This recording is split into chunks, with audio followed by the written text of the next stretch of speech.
Howdy, folks, and welcome to another episode of Untold Tales from This Side of Nowhere. I'm Connor Jones, and I am your host on the podcast where I tell stories about just about as close as you can get to the middle of nowhere, that is Poverty Flats, Wyoming. But first, our sponsors for this week's episode are first, Basins Market, located in Basin, Wyoming. Basins Market is your destination for groceries, fresh produce, and the best meat department in the Bighorn Basin. Come in and sample their wide selection of products Monday through Saturday from 7 a.m. to 8 p.m. and Sundays from 9 a.m. to 8 p.m. We are also sponsored by the Wyoming Welcome Program. The folks at the Wyoming Welcome Program are excited about their service called Table Talk. They place brochures on restaurant tables in Cody and Powell that are filled with fun facts about Wyoming, jokes, and the month's holidays. In addition to this information, they include advertisements from local businesses. So if you're interested in being included in a brochure and getting your business out there, please send them an email. You can contact them at Haley J, that's HALEYJ, at wyomingwelcome.com. And now, the podcast. Well, summer is in full swing here in the Bighorn Basin. The baseball diamonds are full of kids playing ball, and grass is green, birds are out and about, and it's a good time of year for sure. We've been seeing some warm weather, and I think my boys are sporting probably the darkest farmer's tans I have seen in about 8 months, so we're happy about that.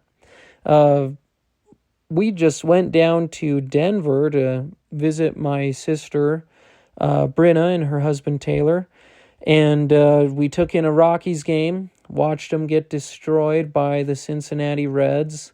It's like 13-3, but it was a great experience. And the boys had fun. They loved seeing their aunt and uncle. And we took them to the Denver Zoo and did a lot of fun stuff. And then came back and we stopped over one night in Casper. Got home on Wednesday. And when we got back in the Bighorn Basin, we stopped over at my folks' house and had a good evening. So it was a lot of fun. And it's a good way to kick off summer. But this week, I'm going to be sharing a story about traveling, about roaming, but it is not about vacation or people traveling. I'm talking about rocks on the move. So the title of this week's story is Sailing Stones and Roaming Rocks. Anyone who has made it to the 4th grade knows that the Pilgrims landed at Plymouth Rock in 1620. Since 4th grade was the hardest 3 years of my life, the Pilgrims, Plymouth Rock, and I became well acquainted during my extended stint in Mrs. Perringer's class. "Come on, Jones," Mrs. Perringer would growl. "It was Plymouth Rock, not a Plymouth car. Quit eating that crayon and pay attention. You're never going to make it to 5th grade at this rate." You can imagine my surprise when as an adult I learned that there is actually no historical evidence to support the claim that the Pilgrims first landed at Plymouth Rock. Apparently, the idea that the Pilgrims made landfall at that particular point was propagated over a century after the bedraggled Mayflower passengers set foot on the New World. I say I was surprised by this revelation about the fabled Rock of Plymouth, but as I consider my personal experience with rocks, I can't say that I actually am very surprised. It is my experience that rocks are always popping up where you least expect them, and so it doesn't seem too out of character for one to sneak its way into history too. People tend to view rocks as solid, immovable objects. But the truth of the matter is, rocks are a lot more shifty than we give them credit for. You'd be surprised where rocks can turn up. For instance, whenever I pitch a tent, I always ensure the area underneath is clear of rocks and debris. The wise man built his house upon a rock, but someone would have to be incredibly obtuse to pitch their tent on one. Having grown up with my twin brother Fred, who is textbook OCD when it comes to selecting a camping spot, I should know how to do this. Once on an overnight campout, Fred and I took so long and wandered so far trying to find a suitable spot to pitch our tent, the sun was starting to rise, and we had to pay customs and show our passports on the way back to the pickup. Fred would carry a rake and a leaf blower, just so he could ensure the spot was clear, and it wasn't uncommon for him to dig up the top 6 inches of soil to find and remove any rocks that might be present. Leave no trace principles didn't exist back then. Yet in spite of all this, about 1 a.m, I would notice a rock had somehow found its way under my side of the tent, perfectly positioned to do as much damage as possible to my back. You can be sure that rock wasn't there the night before. My only conclusion is that rocks must follow some sort of a migration pattern, or just straight up move as soon as you turn your back on them, especially when your back is turned to the ground. You might think I've eaten one too many crayons, but in Death Valley, there are rocks that undeniably move on their own. They call them sailing stones, and they leave trails all over the place. The nickname for the region is the racetrack. Apparently, the rocks do all their moving while no one is looking, though, because no one has actually seen them move. As of yet, scientists are unsure of how this natural phenomenon occurs. When tourists and scientists show up to investigate, the rocks just sit stone still. No joke.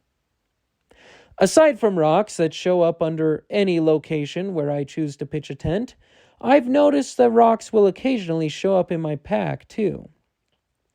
There have been numerous times I've been hiking with a group of guys and discovered a rock or two in my bag when we stopped for a breather.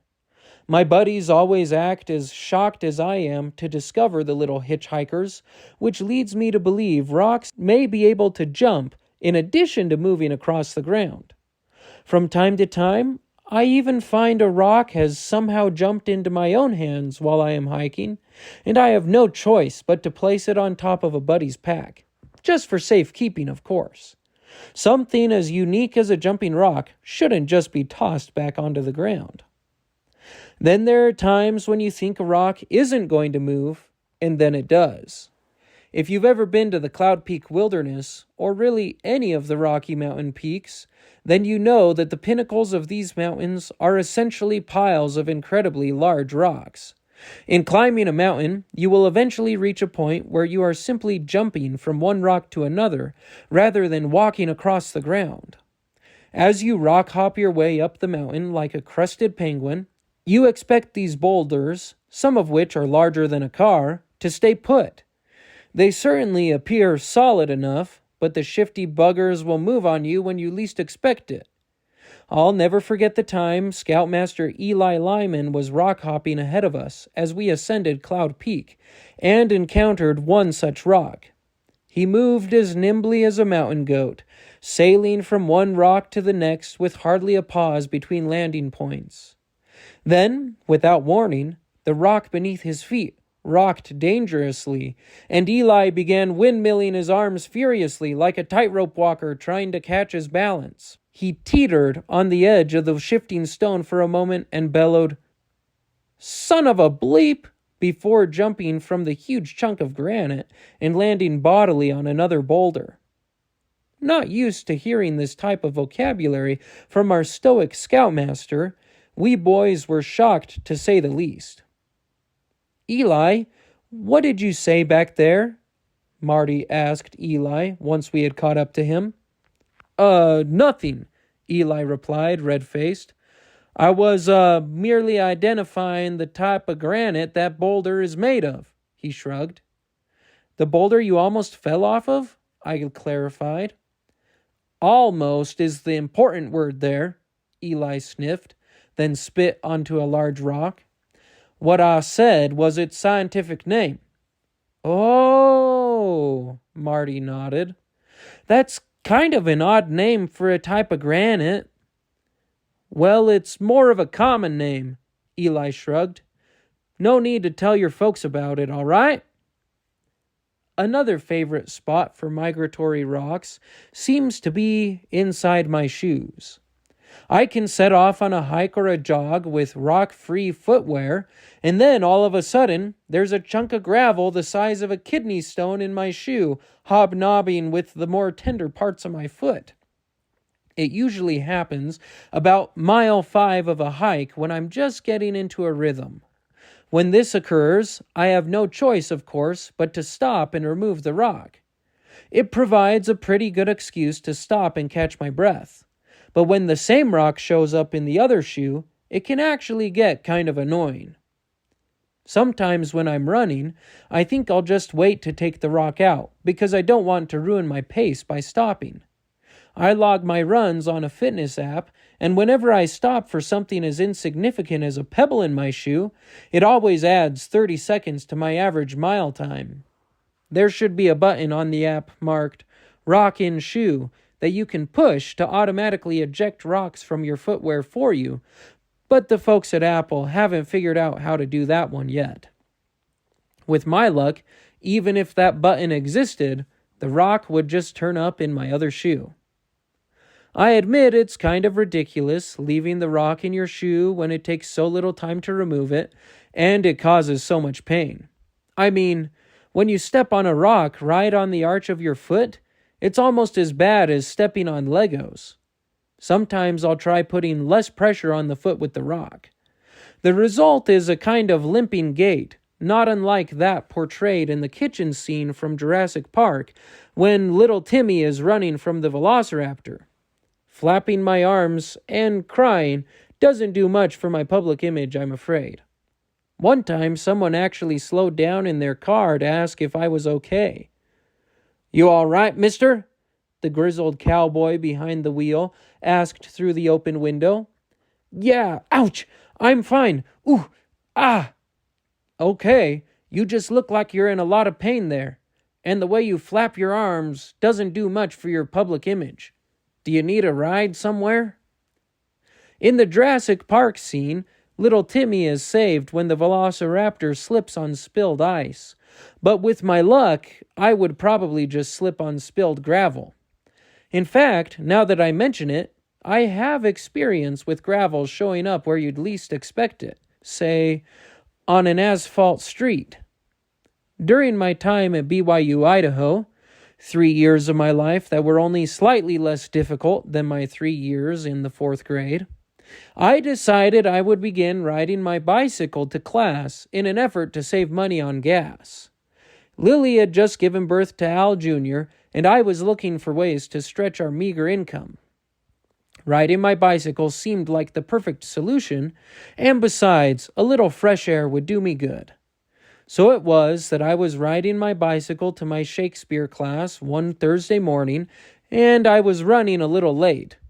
Not one to arrive tardy, even to a Shakespeare class, I pushed myself as I pedaled up the hill to campus, and then gunned it as I began the descent to the Benson building.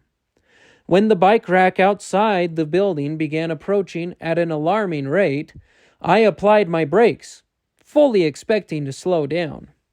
To my dismay, however, rather than slowing down, my tires began to skid like a senior citizen on a ski hill. It was then that I realized, when they finished chip sealing the street, all the extra gravel had congregated on the edge of the road, no doubt knowing I would soon be coming down the hill on my bicycle.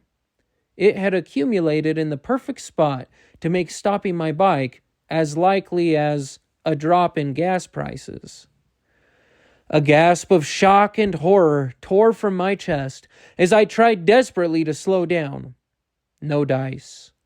To the occupants of the blue Chevy Malibu, it must have been quite a shock when a 20-something Wyoming boy on a beat-up bicycle slammed into their passenger door. I'm sure no one was as surprised as I was, though. My left handlebar connected with the door panel, and my shoulder followed it, leaving a dent the likes of which has only been seen in a vampire romance movie. As I lay on my back, contemplating whether to laugh because I was still alive or cry because my insurance almost certainly wouldn't cover crashing into a parked car on a bicycle, the driver emerged from the vehicle with a look of concern plastered across his face. "Oh my gosh, are you okay?" he asked shakily. "Yeah," I groaned, pushing myself up into a seated position. "I saw you skid in the gravel. I swear those rocks weren't there yesterday," he said. I nodded and sighed. "They always show up where you least expect them." He nodded sagely in agreement. "Well, I better give you my contact information," I grunted. "Oh, my dad has great insurance," the kid said. "But I'll get your name and number just in case." After exchanging phone numbers and addresses, I limped into class, leaving my scraped-up bicycle in the bike rack. I didn't hear any more about the incident for a few weeks, and had just begun to hope I wouldn't when an envelope arrived in the mail. It contained a brief letter and a bill for $2,500. Who knew the door panels on Chevy Malibus are made of solid gold? So much for saving money on gas. Just last week, I had yet another encounter with rocks showing up in unexpected locations. This time, the living room. I was sitting on the couch reviewing some of my students' papers when I was interrupted by the crash of breaking glass. When my feet touched the ground again about 6 seconds later, I immediately identified the culprit. It was a dark gray rock, about the size of a tennis ball, and it was now lying on the hardwood floor amid scattered shards of glass. I turned quickly to look out the window, which now sported a sizable hole, and I made eye contact with Al Jr. He was grinning sheepishly and holding a dented baseball bat. "What happened? Did you hit that rock?" I thundered. "No, Daddy, it wasn't me," Al Jr. replied innocently. "Well, then where did it come from?" "I dunno," Al Jr. trilled with a shrug.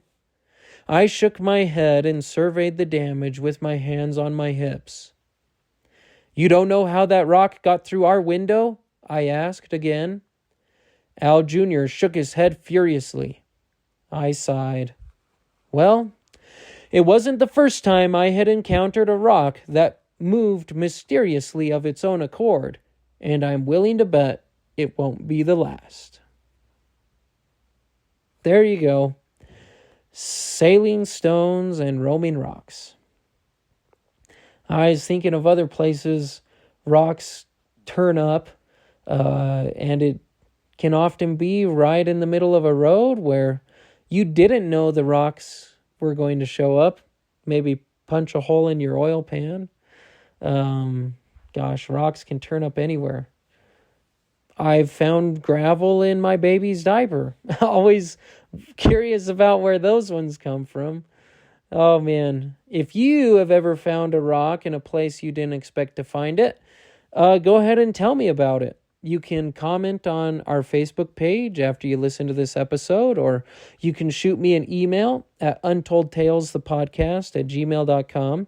And an important announcement, we just passed 2,500 downloads of Untold Tales from this side of nowhere.